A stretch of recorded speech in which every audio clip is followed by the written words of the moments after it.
everybody. Okay, I wanted to apologize because this episode is late for this week, but that's because I did a very Fiona thing and lost my little microphone. So I use this microphone called a Tula. It's called a Tula, and it's really cute. It's small. It kind of looks like a retro little microphone, and it goes in its little house is a little black box, and it was sitting right in front of me the whole time in kind of the shadows. I had cleaned up the house and I'd put it in a shadow, and I just couldn't see it because it was like a little void. So then I was looking for it, and finally found it. So anyway, that's why this episode is late. What we're going to, I actually am off my schedule here because I am noticing from just the landscape of what's going on right now that a lot of people, and thank you TikTok for introducing this term to me, when it comes to marketing, they're in what's called a functional freeze.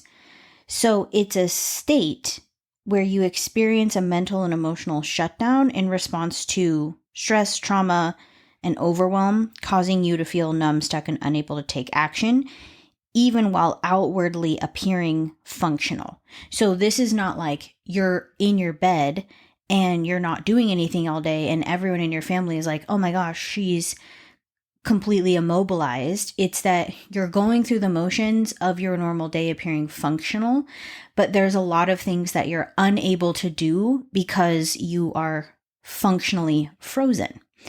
And with a lot of my marketing mentoring students, one of the best things that I love working with people one-on-one is that I can nudge them into action. So a lot of times, and we've talked about this a million times before, this idea of waiting for motivation that never comes. And that's like I'd say the sister to the functional freeze. So if you're in a functional freeze and in your mind, you're like, okay, the only thing that's going to pull me out of this functional freeze is motivation, but the motivation isn't coming because you're frozen due to overwhelm. You're kind of stuck in a circle of silence. And it's so interesting to me because, with these photographers I help, there are just so many of them have all the pieces in place. And, marketing is simple, but it's not easy. And, we've talked about that sentence a lot. It helps me in everything. Like parenting is simple. We know what our kids need. We know what they need to feel good, but it's not always easy, especially if you yourself are going through a lot of things. It's kind of like when our beloved little dog died.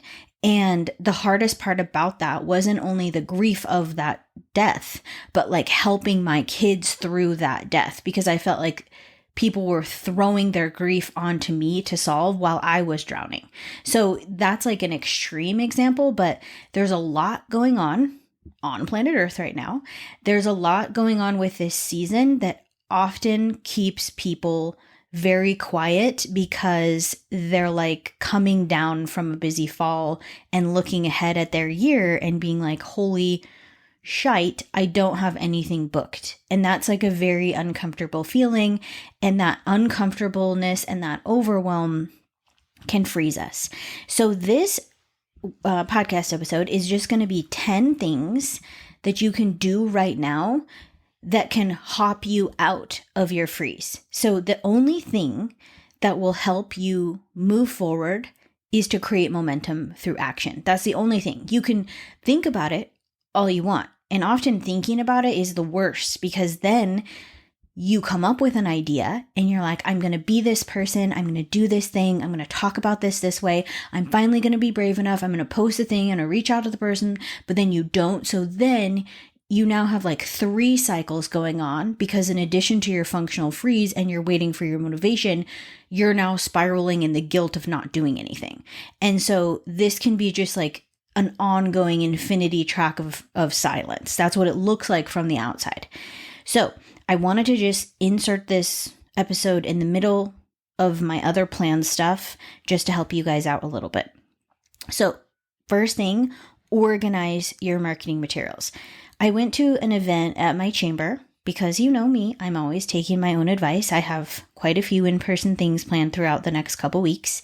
One of them was this class on flow, and it was very well done, like interesting about this idea. And we all know this feeling like when you get in flow and you're working really well. And the way I talk about that on the podcast is creating boundaries and space to actually do the work of marketing that can allow you to get into flow. But one of the things that'll bump you right out of flow is like, let's say you're like, okay, I'm going to create a marketing plan for the month of March. Let's say that was on your to-do list for the time you set aside. You have your boundaries. No one's around you. You have your AirPods in. You're listening to your music. And then you don't have what you need to actually do it. There's no faster way to bump yourself out of flow, because then you're going to have to go to your galleries, and then you're going to have to download your images, and then you're trying to figure out which one it is there, or like which one is there, which one is going to showcase what you want. You're just going to be back in a loop, and you're completely out of that flow state of actually getting the work done. So take the time to organize your marketing materials. Here's how I would do it. I would do it by season. So you can have winter, spring, summer, fall. And then within those folders, you could have location, styling, light. So like golden hour, styling, like moms in dresses, or moms in like just more casual, or big families, or whatever it is. However when you look through, and I was just helping a marketing student do this, just like looking over all of that work and seeing what stories you could tell from those categories. So then what it looks like from the marketing side is you're like, okay, I need to market. I have my spring folder, and I have within my spring folder sessions organized by the stories I want to tell. Then as spring happens, 2025 spring, you can add all your client favorites as you go along. So you're setting 2026 you up for success. So and I know I just talked about this on a previous episode, but I wanted to give you the exact reason and motivation to do it. Like, just get it done, get the system going, and then you can use the atomic habits trick of every time you deliver a gallery, you're automatically pulling 4 or 5 of your favorites into these different folders, or however many it is. And then you are setting future you up and now you up to actually not bump yourself out of flow, because you have what you need to market. Okay, number 2 is come up with your artistic process. So this is something that I've been pushing all of my marketing students to do, because it can really help us center ourselves as the expert in our brand.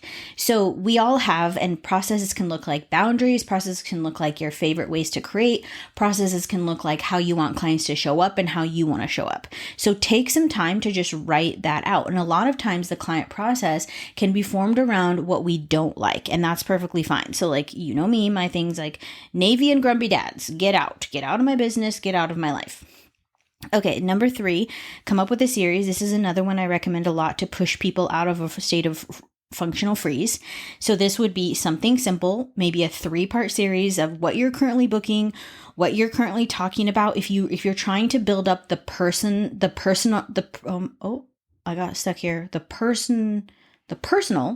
side of your brand, it could be a series about something that matters to you in your personal life.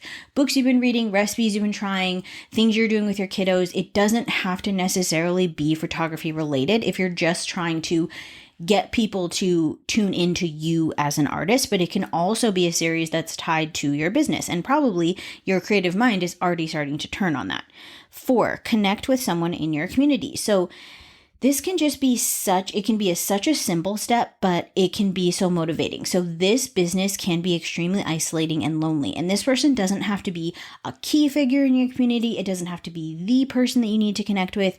It can just be someone that you've noticed is also putting themselves out there online as a business owner. It could be another photographer. And if you're too caught up in comparison and worried about scarcity, it could be a photographer who photographs something completely separate from you, like a branding photographer or a wedding photographer, and just say like, hey, I would love to go for a walk, meet for coffee, just chat about business, and we can maybe share ideas. Just having a little bit of physical human support can be really, really helpful.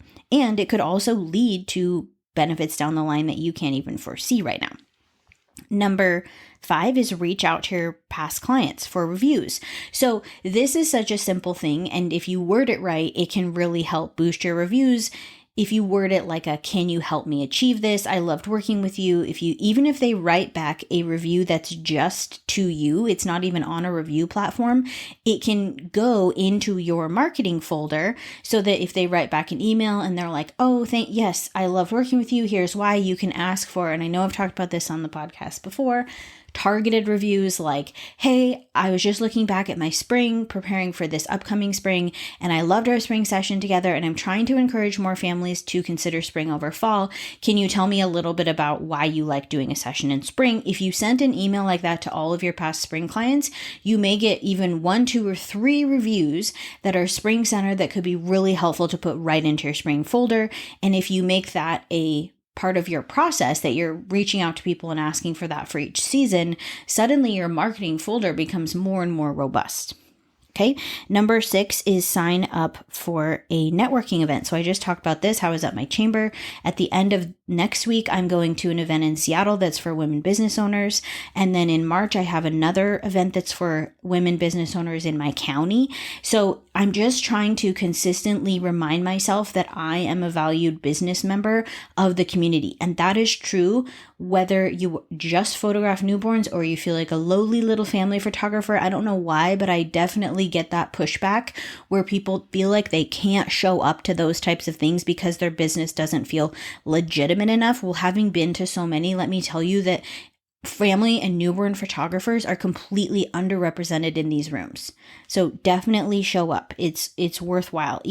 And you might be shaky and you may need a treat at the end to reward yourself, but it doesn't matter. Just get out there. It'll help you practice talking about your business. You can do a come along with me type reel where people can see you are a local business and you're meeting other local business owners. It just expands your awareness in a way that's not just you talking on stories.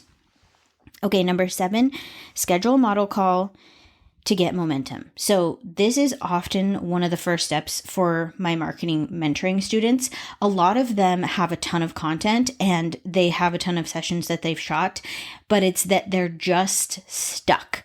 They're stuck in this thing where even if they have sessions coming up, they feel like they can't, their artistic or creative process is kind of not able to be fulfilled. And so that can often be, and thinking about the model call from a marketing perspective instead of a portfolio perspective is the shift. So a portfolio model call is like, I need the images to just show that I can do this work. The majority of the family photographers that I work with for marketing are not beginners. That is not the people that generally come in. They're people that have been in business for 5-10 years and they're just realizing that they've reached a plateau where they're trying to get new eyes on their business, or they want to streamline, they need habits, they need some way to consistently do the marketing. They are themselves often stuck in a functional freeze. So getting a model call going in a market with a marketing mindset behind it, like you're going to talk about everything to do with the process. And if you've listened to this podcast for any amount of time, you know that I do believe that the vast majority of family and newborn photographers underutilize their model calls by like 1,000%. So if you want to just bump yourself out of this freeze, one quick way to do it is get a session that you have full creative control over on the books that you're looking forward to, that you're preparing. It'll kind of kick your mind into that creative mode. Number 8 is print a few client photos from like your favorite sessions and talk about the value of prints. If you're looking for something to talk about or add to your website, or you really want to get more print sales, take it upon yourself at your own prices through your gallery services to go through and print a couple favorites. A great way to do this would be to see what those clients have shared themselves. So you know you're actually getting a favorite photo of theirs. Obviously you want it to be a favorite photo of yours that showcases your brand really well, and a favorite photo of theirs that they actually want, because the second part of this would be to actually gift those families these prints and document that experience. So you're talking about the value of prints. Here's some actual images that you created, and then you're going to just surprise and delight these people by sending them off in the mail. Simple is going to cost you a little bit of money, but not that much. Number 8 kind of goes hand in hand with this, is email or write cards to all your past clients. So we get all weird about emailing people or contacting people because we don't want to step on toes and we don't want to be annoying. But the thing is if people have hired you in the past, and again, always want to be very careful that if you're adding people to an email list, you do need their consent to do that. So just because someone has worked with you does not mean that they automatically have signed up for your email list unless you add that into your booking process, which if you are someone who consistently markets off a newsletter, I definitely recommend having a box in there that checks that they agree to be added to your newsletter. Even if people ignore it, the people that do it, you'll be able to freely, without worry, add them to your newsletter. But if you want to do a check-in with people to find out if they want to be on your newsletter, that's a fine email to say. You could say, hey, I'm building on a newsletter, or hey, I'm working on this. If you want to be a part of it, here's how you opt in. So you can definitely do that. And then you can check in with people through, if you have their address, like a lot of people, if I photographed 175 people last year, 175 families is what I photographed. So if I wanted to send a postcard or a check-in to all the people that I really, really loved working with and I wanted to see them back on my calendar again, that's not actually going to cost me that much money, but could be a pretty good bang for my buck. If you had clients who were really, really great, you could find a way to really delight them and you could come up with whatever that would look like. So that's one more idea to kind of push you into action. And the last one is going to be to run an ad. So I asked in the chat, in my little broadcast channel chat on Instagram, what people wanted for small additional trainings, and the votes were overwhelmingly that people wanted to know more about Facebook ads. So I'm going to come up with a training. I want it to be 2-part. The first part is going to be preparing your website and your images and your brand to be in the right place to run Facebook ads, because that's the number one problem that I see. There's confusion.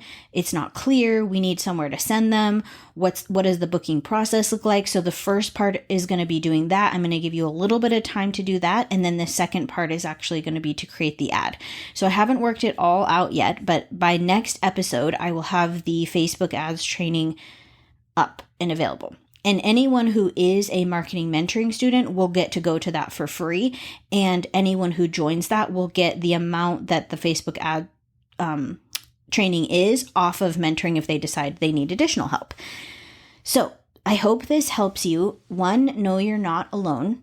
It's a very tricky time of year for a lot of family photographers, and being stuck in this functional freeze, in addition to the waiting for the motivation, in addition to the guilt, in addition to just being a human on planet Earth right now, can feel really overwhelming. But the only thing that's going to bump you out of that is action. So I hope this episode was helpful, and I will be back next week, and I will talk to you guys then. Bye.